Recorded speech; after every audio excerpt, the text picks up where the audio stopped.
আজকে যারা নবীকে মরা বলে, খোদার কসম কিয়ামত পর্যন্ত সময় দেন, নবী মরা প্রমাণ করতে পারবে না।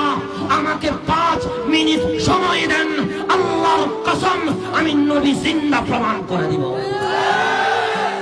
নবী মাটি কিয়ামত পর্যন্ত সময় দিয়ে গেলাম, প্রমাণ করতে বলেন। খোদার কসম আমাকে 2 মিনিট সময় দিবেন, আমি কোরআন সুন্নাহর আলোকে আমার নবী নূর, এটা আমি প্রমাণ করে দিব।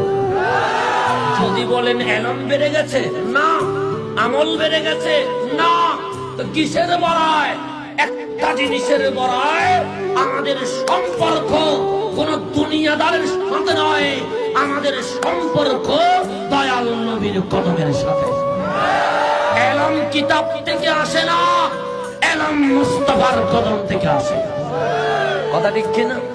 সেই জন্য আমরা বলতে পারি আমরা মুনাজারা করব। আমি ঘরের ভেতরে বলি নাই, আমি আমার ভাইকে আগে চিনতাম না, যারা দাওয়াত দিয়েছেন আমি ওদেরকে চিনতাম না, তো আমি শুধু দাওয়াত দিয়েছেন, আমি চলে এসেছি।